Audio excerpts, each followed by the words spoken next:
नमस्कार बच्चों, कैसे हो? ठीक हो ना? मुझे उम्मीद है कि आप भी ठीक और स्वस्थ होंगे। इसके पहले भाग में हमने देखा था, इसी पाठ का नाम आप जानते ही हो, समरूपता। इसके पहले भाग में हमने देखा था त्रिभुज के क्षेत्रफल संबंधी गुणधर्म तथा उस पर आधारित प्रश्नों को हल किया था। अब उसी कड़ी को आगे बढ़ाते हुए हम इसके अगले मुद्दे चाह रहे हैं, जो हमको प्रमेय सीखना है। प्रमेय सीख के उस पर आधारित प्रश्नों को हल करना है। तो हमारा पहला प्रमेय है समानुपात के मूलभूत का प्रमेय। देखिए आपके सामने लिखा है समानुपात के मूलभूत प्रमेय। इसको अंग्रेजी में कहते हैं basic proportionality theorem, in short form BPT। और कथन क्या है कि देखिए, यदि किसी त्रिभुज की किसी एक भुजा के समांतर खींची गई रेखा उसकी अन्य दो भुजाओं को दो भिन्न बिंदुओं पर प्रतिच्छेदित करे तो वह रेखा अन्य दो भुजाओं को समान अनुपात में विभाजित करता है। ये हमारा कथन है। इसी के आधार हमको इसका दत्त लिखना है, साध्य लिखना है, उपपत्ति। तो हमने कथन के अनुसार हमको आकृति बनानी है।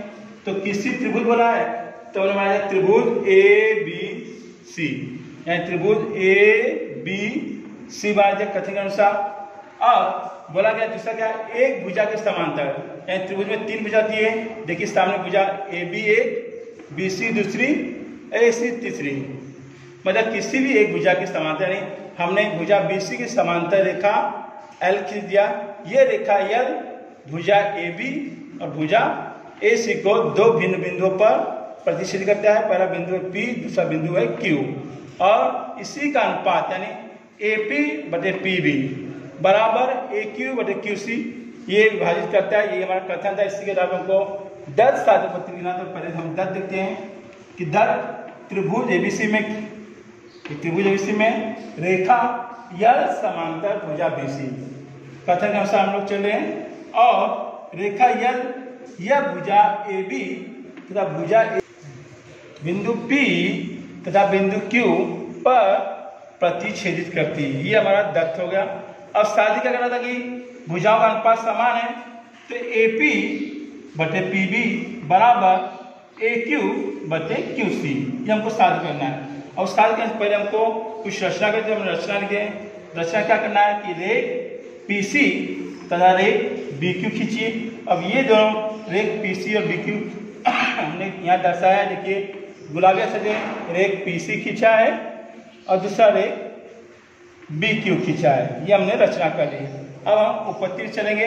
अब उपपत्ति में देखिए, उपपत्ति में त्रिभुज APQ तथा त्रिभुज PQB समान ऊंचाई त्रिभुज है। ये दोनों त्रिभुज आखिर में देखिए, त्रिभुज APQ और त्रिभुज PQB दोनों की ऊंचाई जो PQ क्या है, समान है। जब ऊंचाई समान होंगे तो हमने इसके पहले अध्ययन किया कि जब दोनों त्रिभुजों में ऊंचाई समान होगी तो दोनों त्रिभुज का क्षेत्रफल उसके आधार के अनुपात के बराबर होता है।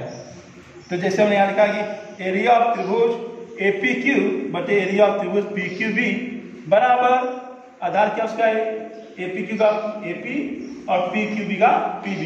किसके अनुसार? तो आधार के अनुपात के क्षेत्रफल से। कथन नंबर 1।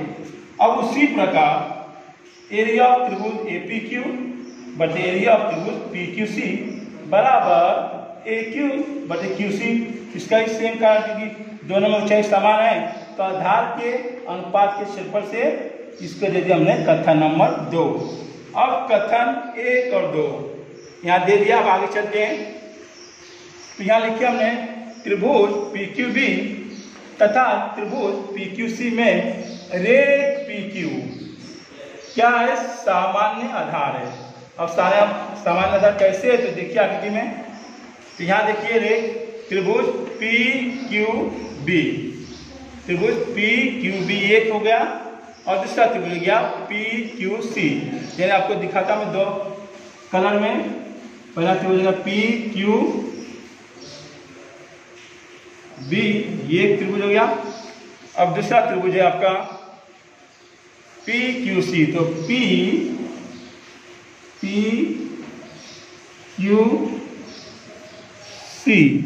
अब दो त्रिभुज आपको, एक ब्लू कलर में एक वाइट कलर में दिखाई दे रहा होगा। अब दोनों का आधार क्या है? पी क्यू समान आधार है। जब आधार समान है तो रेख पी क्यू समांतर रेख बी सी। अब देखिए ये रेख पी क्यू और रेख बी सी दोनों ही कैसे हैं?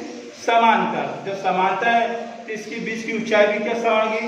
यहाँ त्रिभुज पी क्यू बी तथा त्रिभुज पी क्यू सी की ऊंचाई भी समान होगी, जो यहाँ पे मैंने आपको लिख के दिखाया हूँ। त्रिभुज पी क्यू बी तथा त्रिभुज पी क्यू सी की ऊंचाई समान है। अब दोनों त्रिभुज के आधार और तथा ऊंचाई दोनों ही समान है, तो दोनों त्रिभुज के क्षेत्रफल बराबर होंगे। देखिए एरिया ऑफ त्रिभुज पी क्यू बी बराबर एरिया ऑफ त्रिभुज पी क्यू सी। इसको हमने दिया कथन नंबर 3। अब देखिए कथन यहाँ पे ये 2 है और ये 3 है। अब तीनों को देखिए, अब तीनों को देखने के बाद हमके एरिया ऑफ त्रिभुज एपीक्यू, जो कथन है इसमें देखिए एरिया ऑफ त्रिभुज एपीक्यू बटे एरिया ऑफ त्रिभुज पीक्यूबी। तो हमने यहाँ दिया एरिया ऑफ त्रिभुज एपीक्यू बटे एरिया ऑफ त्रिभुज पीक्यूबी बराबर कथन नंबर 2 देखिए एरिया ऑफ त्रिभुज एपीक्यू बटे एरिया ऑफ त्रिभुज पीक्यूसी। तो यहाँ पे लिखिए बराबर एरिया ऑफ त्रिभुज एपीक्यू बटे एरिया ऑफ त्रिभुज पीक्यूसी। अब ये दोनों ही त्रिभुज के क्षेत्रफल का अनुपात कैसे होगा? तो देखिए दोनों त्रिभुज देखो पीक्यूबी यहाँ और पीक्यूसी यहाँ दोनों ही बराबर है, इसलिए दोनों के क्षेत्रफल का अनुपात बराबर होगा। किसकी वजह से? तो कथन 1, 2 तथा 3 से ये बात समझ में आई। अब जब ये दोनों क्षेत्रफल अनुपात बराबर है तो जाहिर सी बात इनका बायां पक्ष समान है तो दाहिना पक्ष समान होगा, यानी AP बटे PB बराबर AQ बटे QC।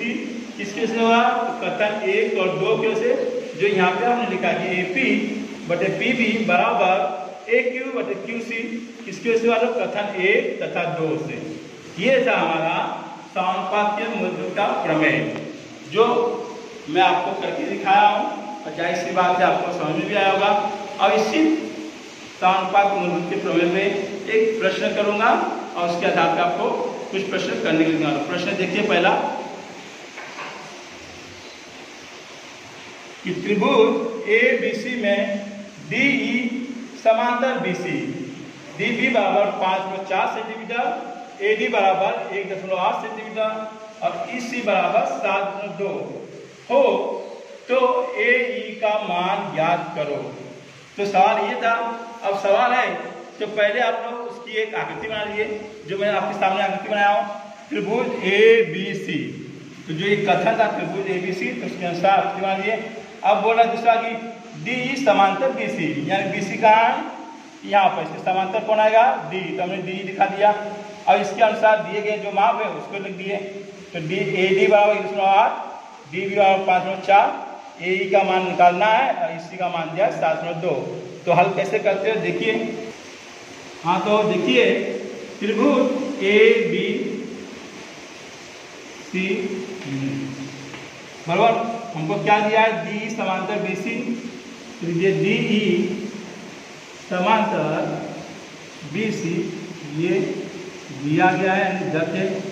जब ये दोनों भुजा समांतर है तो इसका अनुपात निकाल सकते हैं AP AD बटे DB बराबर AE बटे AC। किसकी वजह से हुआ? तो अभी हमने सीखा था प्रमेय समानुपात के मूलभूत के प्रमेय से। समानुपात के मूलभूत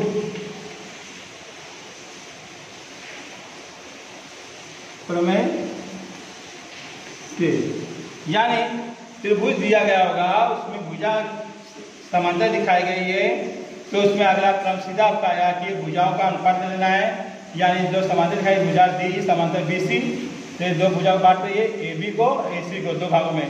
तो AD बटे DB यहाँ दिए बराबर AE बटे EC। ये किसके से आया? तो समानुपात के मूलभूत प्रमेय से। अब दिए गए वहां पर रखना है, जिसका इसका मान दिया है AD का मान दिया है 1.8, DB का मान दिया है 5.4 और AE का मान हमको निकालना है और EC का मान दिया है 7.2। यहाँ लिख दोगे कारण मान रखने पर अब जैसे मान के तो त्रिज्या गुना करेंगे, त्रिज्या गुना करेंगे। यहाँ देखिए 1.8 में 7.2 का और 5.4 गुना ए का। देखिए 1.8 गुणे 7.2 बराबर 5.4 गुणे ए बराबर।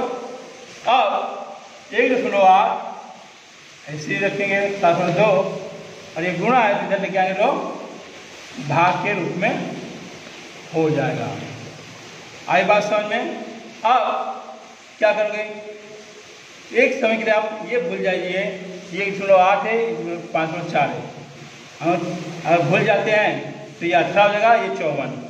18 12 में दोनों संख्या आपको मिलेगी तो हो जाएगा 18 कम 18, 18 यहाँ 54। अब यहाँ पे हो जाएगा 0.1 और यहाँ जाएगा 0.3। तो 0.1 गुणे 7.2 और 0.3 बराबर।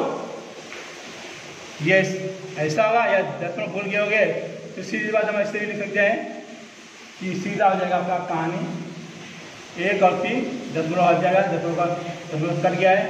अब 3 कम 3 दूनी 6 और 6 में 6 गया बचा 1 गया, 2 का 12 तो 3 चौके 12, 10.1 का 2.4 इकाई किसका मान हो जाएगा, ए ई का।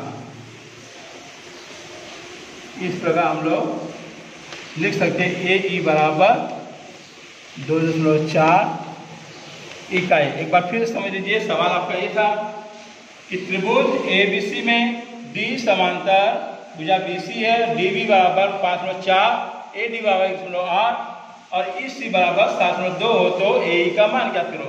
तो जैसे बोला गया हमने त्रिभुज बना दिया, त्रिभुज ABC और आगे दिया हमको D समांतर BC। तो ये BC हमको भुजा दिखाई दे रही है, इसके समांतर भुजा D खींच दिए। जैसे भुजा D खींचे तो भुजा AB और AC दो भागों में बढ़ गया, यानी AD बटे DB, AE बटे EC। तो दिए गए मानों को हमने रख दिया। अब आगे हल करते हैं। तो त्रिभुज ABC में DE समांतर BC ये दिया गया था। अब दिया गया है, जिसके पहले हमने प्रमेय निकाला कि जब भुजा समांतर होगी तो उसके भुजाओं का अनुपात समान होगा। तो AD बटे DB बराबर AE बटे EC किसके से हुआ, तो समानुपात के मूलभूत प्रमेय से हुआ।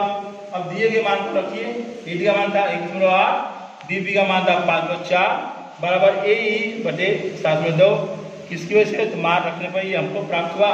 अब जैसे मान रखे तो हमने त्रिज्या गुना कर दिए, जैसा आप लोग सीखे हो त्रिज्या गुना, यानी ऐसा 1.8 का 7.2 में और इसका AE का 5.4 में। तो वही तरीका हमने अपनाया है। 1.8 गुणे 7.2 बराबर 5.4 गुणे AE। अब 1.8 गुणे 7.2 जो करते हुए ये 5.4 यहाँ में गुणक रूप में था, यहाँ लेके आए तो भाग के रूप में आ गया 5.4 बराबर AE। अब हम 1.8 को 10 भूल जाते हैं तो 18 है और 5.4 का 10 भूल गया, यानी दोनों का संख्या कट जाएगी, यानी 18 का 18, 18 54 तो आ गया 1/3 गुणे बचा को 7.2। अब 3 से 7.2 हमने काटा तो 3 दूनी 6, 7 में 6 का बचा 1 गया, 10 बार तो 12 तो 3 चौके 12, यानी आ गया 2.4 इकाई किसका मान गया, AE का। तो उत्तर लिखेंगे AE बराबर 2.4 इकाई। आई बात समझ में। अब इसी के आधार पे हमने आपको घटकाम दिया है। घटकाम में 3 प्रश्न दिए हैं, तीनों आपको अपने जो फेयर नोटबुक है उसमें घटकाम करना है। तो घटकाम देखिए आप, होमवर्क है त्रिभुज ABC में PY समांतर BC, AP बराबर 3, PB बराबर 6, A बराबर 5, तो YC का मान ज्ञात करना है। और दूसरा है त्रिभुज STR में AB समांतर PR, AP बराबर 4.5, SB बराबर 1.3 और BR बराबर 309, तो यह सही का मान ज्ञात करिए। अब तीसरा सवाल है त्रिभुज LMN में PQ समांतर MN, LP बराबर 2, PM बराबर 8, LQ बराबर 3 हो तो QN का मान ज्ञात करिए। ये 3 सवाल आपको अपने नोटबुक में करना है और करके हमको दिखाना है। दिखाने के लिए हमने जो आपका ग्रुप का लिंक है उसको हम लोग फ्राइडे को ओपन करते हैं। उस फ्राइडे को सभी बच्चे इस सवाल को हल करके इसका फोटो खींच कर भेजेंगे। तब तक के लिए मैं आपसे विदा लेना चाहता हूँ। धन्यवाद जी, नमस्कार।